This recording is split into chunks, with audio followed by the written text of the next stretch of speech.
Bonjour à tous et à toutes, et bienvenue sur Digitalks Paris 8, l'émission mettant en lumière les différents métiers du numérique. Aujourd'hui, avec nous, Samuel Alves, Social Media Manager et fondateur d'Objectif Millionnaire, qui va nous faire le plaisir d'échanger avec nous sur son métier. Bonjour Samuel. Bonjour Ryan, ça va? Ça va? Alors, pourrais-tu, dans un premier temps, te présenter brièvement pour les personnes qui ne pourraient ne pas te connaître? Ouais, comme tu l'as dit, je m'appelle Samuel et j'ai créé la page Objectif Millionnaire sur Insta qui a aujourd'hui plus d'1 million d'abonnés sur Insta. Après, à côté, j'ai aussi d'autres side activités.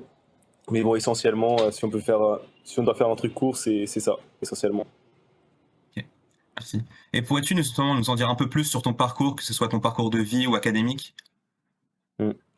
Niveau parcours académique, c'était un parcours assez classique qui n'a pas vraiment quelque chose à voir avec ce que je fais actuellement. C'est-à-dire que j'ai une licence à l'université Paris-Dauphine, une licence de gestion avec spécialité dans tout ce qui est maths financière. Et sinon, parcours de vie, etc. Un parcours assez classique. Voilà, juste quelqu'un qui avait envie de créer quelque chose et qui l'a fait. Et justement, du coup, comment t'es venue cette idée de créer ta page Objectif Millionnaire dans un premier temps? En fait, j'ai eu l'idée de créer cette page à un moment où j'étais un peu limite en phase de burn-out à la fac. Vu que voilà, j'habitais de base en banlieue. Donc j'avais 2h30 à 3 heures de transport tous les jours. En plus de ça, je venais d'un lycée ZEP, c'est-à-dire zone d'éducation prioritaire. Et j'arrivais justement dans une université qui était très élitiste. Donc il y avait un peu une différence de niveau. Et je le voyais, que ce soit au niveau culturel, au niveau de l'école, des notes, etc. Et donc à un moment, j'ai fait un petit burn-out et comme il fallait que je me motive, j'ai créé un peu cette page à côté, quoi. Très bien. Et justement, comment tu pourrais résumer l'activité que tu as sur cette page Instagram que tu mets à jour quotidiennement? Mm. En gros, aujourd'hui, c'est pas moi qui crée le contenu. Donc j'ai des personnes qui créent le contenu, qui le publient, etc. Donc moi, je suis juste dans une position de manager, c'est-à-dire que je vais vérifier à chaque fois si tout est bien fait, s'il n'y a pas de faute d'orthographe, etc. Même si des fois, il y en a qui peuvent passer. On essaie toujours de faire en sorte qu'il n'y en aille presque aucune. Pareil par rapport à la syntaxe des phrases, vérifier que chaque contenu est bien optimisé pour les différentes plateformes. Et voilà, c'est plus un rôle plutôt de manager plutôt que de créateur de contenu à proprement parler, quoi. Mais on est d'accord qu'au départ de ta création de ta page, c'est toi qui devais justement créer tout le contenu justement pour faire arriver justement les premiers followers et créer vraiment cette première adhésion à ton contenu. Ouais, c'est ça, au début, j'étais tout seul, donc au début, il n'y avait pas les réels, etc., comme aujourd'hui. Donc il y avait que les citations, enfin, il y avait que les posts normaux et les vidéos, donc ce qui marchait le mieux, c'est les citations, je postais que des citations. Ensuite, il y a les réels qui sont arrivés, donc j'ai commencé à poster des réels. Et voilà, et après, c'est la récurrence, c'est-à-dire qu'au début, je postais une fois tous les jours. J'ai une habitude qui s'est créée. Ensuite, j'ai commencé à poster 2 fois, 3 fois, 4 fois. Et voilà, et c'est comme ça qu'on a continué à grossir et qu'aujourd'hui, voilà, avec cette page, le but c'est de créer un gros média. On est déjà en train de travailler dessus. Normalement, il devra être lancé dans moins d'1 mois, un média sur l'entrepreneuriat. Donc voilà. Je sais pas si ça répond vraiment à la question ou. Si, justement, c'est juste. Et juste une autre information, quelles sont, tu penses, les compétences que tu trouves nécessaires justement dans le métier que tu exerces ou même dans le métier de création de contenu pour une page, que ce soit sur Instagram ou un autre réseau en particulier? Les compétences, je pense, c'est plutôt le dynamisme, je pense. Vu qu'en soi, il y a des gens qui disent qu'ils ont des expertises sur Instagram ou quoi, mais en vrai, pour moi, c'est une expertise communaute, c'est-à-dire que c'est très simple à partir du moment où t'essayes, t'échoues, et du coup, la compétence principale, je pense, c'est aussi avoir un esprit d'analyse, c'est-à-dire que le but, c'est d'essayer quelque chose, comme par exemple moi au début avec les citations.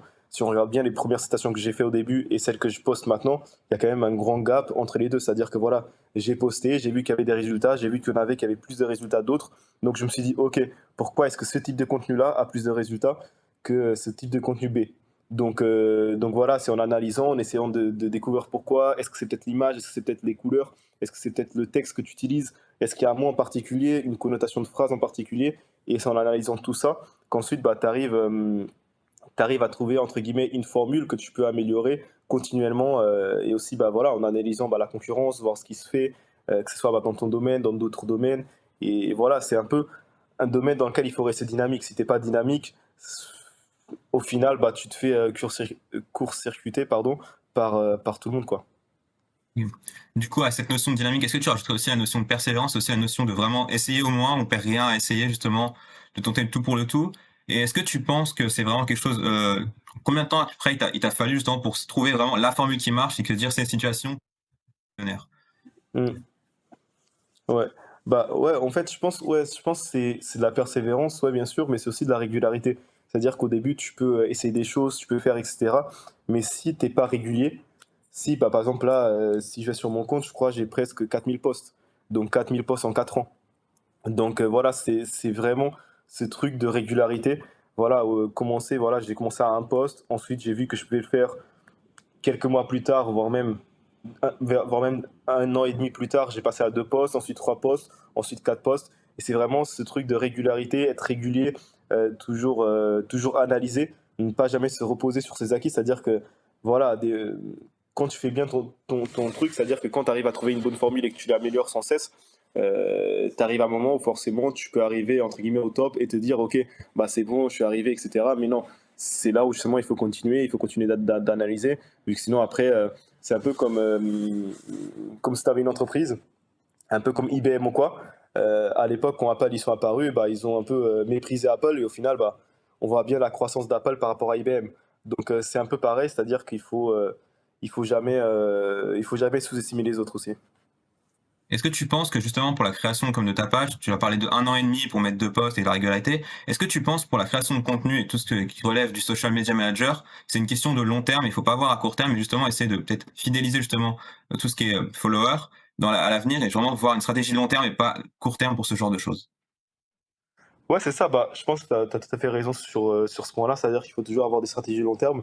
Après, après voilà, c'est un peu une double stratégie. C'est-à-dire qu'il faut que tu ailles des stratégies de long terme, mais aussi des stratégies court terme. C'est-à-dire que si tu n'as pas des stratégies court terme un peu pour accélérer ta croissance, tes stratégies long terme, qui peuvent être très très bonnes, au final, tes stratégies de fidélisation, etc., c'est un peu comme un gâteau. C'est-à-dire que voilà, tu peux très bien manger un gâteau en entier, c'est-à-dire avoir tous tes abonnés qui soient fidélisés, mais si au final c'est juste un petit gâteau, tu vas pas manger plus que si tu avais un grand gâteau et tu avais, je sais pas, genre 30% de la communauté qui était fidélisée.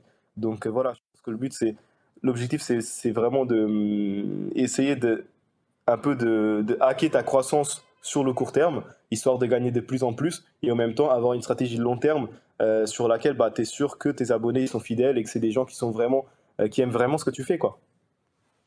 Ok. Mais je comprends totalement. C'est justement voir en fait justement des clients fidèles en fait, Mm. sans une base de personnes qui te suivent et justement qui tu sais qui sont fidèles et pas seulement des followers qui te suivent mais qui ne justement ne travaillent pas sur ton contenu, n'ont pas d'engagement. Et sinon pour comme tu as dit au début que tu prenais justement un post régulièrement et que tu as évolué, comment tu t'es rémunéré justement au début sur la création de tes posts et justement à cette activité liée justement sur une page Instagram quoi. Mm. Mm. Au début, je gagnais rien. Et c'est pour ça que c'est très important un peu d'avoir cet esprit de régularité, de persévérance et de continuer. C'est-à-dire qu'au début, voilà, j'ai gagné mes premiers 10 euros au bout de 7 mois, je pense. Vu qu'à l'ancienne, c'était encore plus compliqué que maintenant, vu que maintenant, avec les réels, TikTok, machin chouette, c'est vraiment hyper simple. Mais voilà, à l'ancienne, c'était beaucoup plus compliqué de gagner, en tout cas, en nombre d'abonnés dans des thématiques où il y a moins de monde, quoi. Mais voilà, enfin, au début, tu gagnes rien. Ensuite, tu peux décider de gagner plus, mais moi, j'ai fait plutôt le choix de ne rien gagner et d'utiliser justement cette page un peu pour avoir un réseau pour avoir après à côté des side business, c'est-à-dire des business à côté de la page, c'est-à-dire que la page m'apportait des contacts pour créer des choses à côté, plutôt que monétiser directement, même si bon, je l'ai fait à quelques reprises, vu que c'est quand même quelque chose qui est quand même assez rentable. Mais voilà, j'ai pris un peu le choix, la décision de pas entre guillemets cramer la page et faire un peu comme tout le monde, c'est-à-dire soit des promos partout, soit des formations, etc. Vu que c'était pas mon truc, et plutôt attendre quelque chose de long terme, un truc plus long terme. Et c'est ce qui est en train de se passer maintenant avec le média, c'est-à-dire que là, si j'avais créé des formations, si j'avais, comme beaucoup, mis mon image en avant, etc.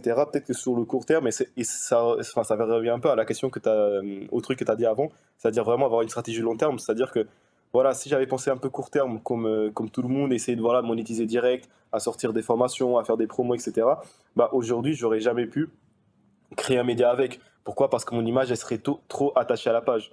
Et c'est ça l'avantage aussi, c'est-à-dire que aujourd'hui, avec cette page, bah, tu peux tout faire, quoi. Et sinon, juste une question en particulier, pourquoi avoir choisi Instagram comme réseau et pas forcément un autre? Comme on peut voir par exemple des gens qui ont une popularité énorme sur TikTok, et pourquoi justement avoir choisi Instagram pour développer ta propre page, ta propre communauté? Mm. Bah déjà, je pense que bah, c'était en 2018, je me suis lancé en 2018. Donc en 2018, il n'y avait pas. Enfin, peut-être qu'il y avait TikTok, hein. Enfin, je suis sûr qu'il y avait déjà TikTok, mais on ne le connaissait pas. Twitter, je connaissais. Enfin, ça fait pas si longtemps que ça que je suis sur Twitter, donc voilà. Facebook, c'était un peu ancien. Et après, bah, Snap, je savais pas trop comment faire sur Snap, donc je me suis dit, vas-y, genre, Instagram, c'est plus facile à comprendre. Il y a l'air d'avoir plus d'opportunités là-bas, donc let's go, quoi. Hmm. Et comme tu penses que c'est vraiment le choix le plus judicieux au final, au vu de l'évolution justement de ta communauté et bah, du succès de ta page. Ouais, c'est ça. C'est aujourd'hui, ouais, je pense que ça a été le meilleur choix. Après, si je devais me lancer aujourd'hui, peut-être que j'aurais pas choisi Instagram, bien sûr. Enfin, et c'est un peu le truc que, voilà, il faut, il faut pas juste faire un truc parce que les autres l'ont fait. Voilà, il y a 4 ans, bah, il y avait des conditions particulières et aujourd'hui, bah, il y a d'autres conditions. C'est-à-dire qu'aujourd'hui, bah, c'est plus facile, c'était sur TikTok, c'était sur d'autres réseaux. Alors qu'avant, bah, sur Instagram, bah, il y avait personne, tu pouvais très bien te lancer et faire un bon truc, quoi. Donc, tout dépend des époques, tout dépend des opportunités, tout dépend des vagues. Et il faut juste bah, les saisir. Et dans tous les cas, bah, tu te lances et tu vois bien ce qui se passe. Et en quelques mots, est-ce que tu pourrais nous résumer justement la journée type du travailleur du social media manager chez Objectif Billionnaire? Ok. C'est un peu compliqué vu qu'aujourd'hui, je suis un peu moins dans ça. C'est-à-dire que voilà, j'ai des trucs à côté, etc. Donc, je fais juste tout ce qui est bah, vérification, etc. Et comme bah, voilà, comme je t'ai dit juste avant, je suis en train on est en train de lancer un média avec qui va être bah, sur tous les réseaux, etc. On a déjà des investisseurs qui sont dessus et tout. Donc, je travaille plus sur la création de ce média-là aujourd'hui plutôt que sur la page en soi. Mais si je devais donner une journée type, ça serait plutôt, voilà, j'ai des personnes qui me créent le contenu, je vérifie que tout est bon, etc. Des fois, bah, je peux leur envoyer du contenu que j'aime bien aussi, eux, ils le créent. Et ensuite, il y a d'autres personnes qui se chargent de le poster et je vérifie que tout est bon. Et c'est un peu ça, quoi. Très bien. Et pour le nouveau média donc, que tu vas lancer justement, est-ce que ça va être quelque chose encore qui va être lié sur le même profil qu'Objectif Millionnaire en parlant de vidéos motivationnelles, de citations, ou c'est quelque chose de totalement différent?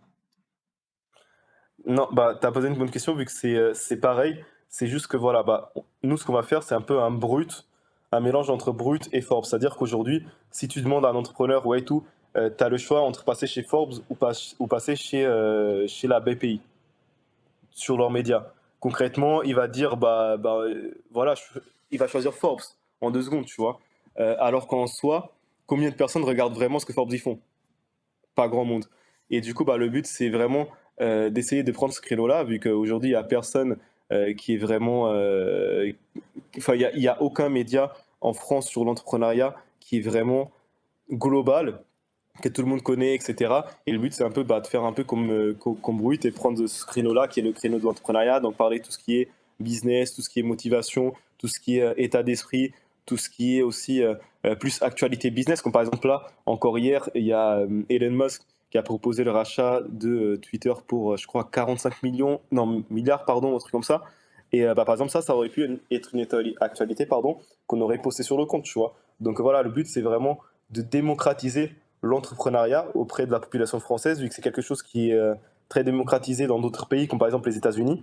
Mais en France, ça reste quand même quelque chose d'un peu abstraite et aussi qui n'est pas vraiment accepté par la société. Donc le but, c'est vraiment d'aider les gens, de les motiver et voilà, de rester sur ce créneau-là, mais avec du contenu plus quali, en faisant bah, des interviews avec des intervenants. Je sais pas, demain on peut ramener Moed Altrad ou Xavier Niel ou un Bernard Arnault ou une personne tout simplement qui vit juste de sa passion et le faire parler pendant 1 heure lors d'une interview ou faire des concepts un peu comme ce que font des streamers aujourd'hui de la pop culture. Et le but c'est vraiment de voilà, ramener cet univers-là de l'entrepreneuriat et le poser en France et dire aux gens, bah écoutez, on vous dit pas que ça c'est mieux que l'école, que ça c'est mieux que ceci, que cela. On vous donne juste un choix. Voilà, c'est un choix de plus que vous avez. Maintenant, vous faites ce que vous voulez. Et pour revenir justement sur les différentes compétences et le métier de social media manager, comment tu verrais pour quelqu'un qui pratique ce métier justement l'évolution de ce métier à l'avenir et des pratiques de création de contenu sur les différents réseaux à titre plus général? Bah, je pense que ouais, je pense que déjà, il faut être attentif parce que les réseaux sociaux, c'est quelque chose qui va très, très vite. C'est-à-dire qu'il y a 10 ans, non, ou même il y a 5 ans, les pratiques qu'on avait n'étaient pas les mêmes que celles d'aujourd'hui. C'est-à-dire qu'il y a 5 ans, il n'y avait pas TikTok qui était démocratisé, donc sur Insta, on n'avait pas tout ce qui est réel et cetera. Je crois que les stories, c'était encore jeune sur Instagram aussi. Donc voilà, je pense que c'est un métier qui évolue très, très vite, qui évolue, tous les ans, si ce n'est pas même tous les mois. Donc il faut toujours rester à la page, voir un peu ce qui se fait et pas juste se reposer entre guillemets sur ses lauriers, un peu comme les médias classiques ils font et ce dans toutes les thématiques. Donc voilà, je pense que vraiment la compétence clé et vers quoi ça va évoluer, c'est plus, enfin vers quoi ça va évoluer, c'est compliqué à prédire, mais juste je pense que ceux qui vont toujours rester au top, c'est ceux qui vont savoir s'adapter par rapport à leur temps. C'est-à-dire que voilà, ça, on va toujours évoluer dans ce domaine-là, en plus là avec la blockchain, etc. Donc il faut juste rester à la page, essayer de rester dynamique et tout simplement bah, d'évoluer quoi. Ok. Oui, donc pour toi, la notion clé, c'est vraiment l'adaptabilité dans vraiment le futur et qui est vraiment quelque chose d'imprévisible, surtout concernant les réseaux sociaux. Ouais, c'est ça, enfin, et pas que dans ce métier-là de social media manager, mais dans tous les métiers qui concernent les réseaux sociaux. Pour moi, ce qui va changer les choses, c'est vraiment la capacité de la personne qui travaille dans ce domaine-là à s'adapter. À s'adapter pas que aux entreprises dans lesquelles elle sera, mais aussi par rapport au marché et par rapport à ce qui se fait, et donc un peu à être une sorte d'intrapreneur au sein de son entreprise, quoi. Mais Et c'est pouvoir justement prendre les proposer à devants personne. et Ouais, c'est ça. très bien. Bah écoute, c'est ainsi que se termine notre interview, hein. Merci beaucoup Samuel d'avoir participé et d'avoir accordé de ton temps et aussi tes connaissances et ton savoir. Donc je vous souhaite ainsi à tous, auditeurs et à toi Samuel, une bonne fin de journée. Au revoir à tous.